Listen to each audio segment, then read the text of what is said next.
Business from Stephen now, who's joining me here on set. He's starting with the latest on the debt payments due from the troubled Chinese developer Evergrande. Evergrande says that it now will make one of the interest payments due tomorrow on its bonds as the company heads for a possible default on another.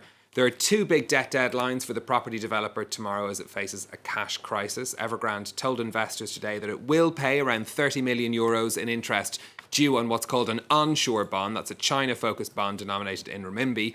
But there was no news about a much larger payment due on an offshore or international dollar bond worth around 70 million euros.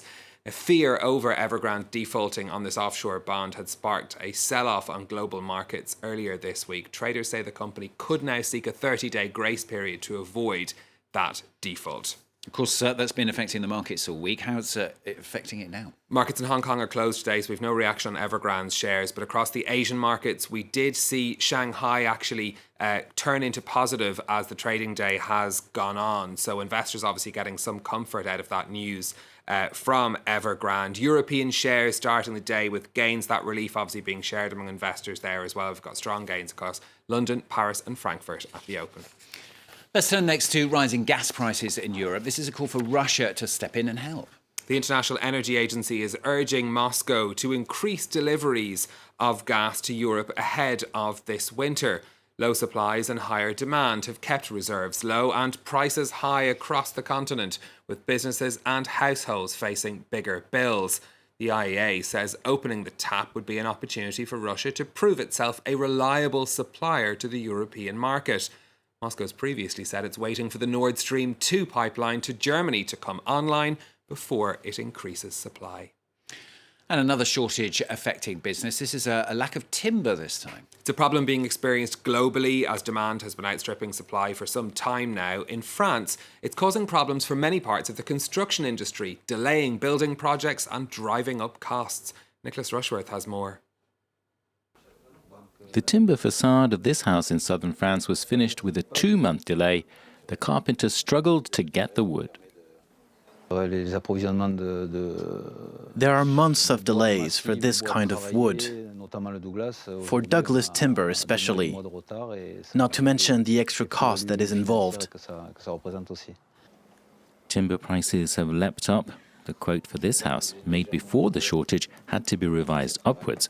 The carpenter and the customer shared the extra cost. The cost was estimated at 3,000 euros and he had to add another 300 more, so a 10% increase. Other projects have fared worse. The timber facade for this building was due to go up 3 months ago. Construction workers say they are being hit hard. The problem, they say, is high demand, not just in France, but globally. There's so much work being done now. Construction has certainly taken off a lot more in the United States and in China, which have a huge demand for timber and at higher prices. So that's led to a shortage. This timber merchant has been in the business for 30 years. He says he's never seen stocks so low. There's practically nothing. We normally have wood piled 4 meters high by 5 meters wide here. But unfortunately, the yard is empty. Industry professionals are hoping for a fall in demand by the end of the year that would ease price pressures, but that's considered uncertain in the current economic climate.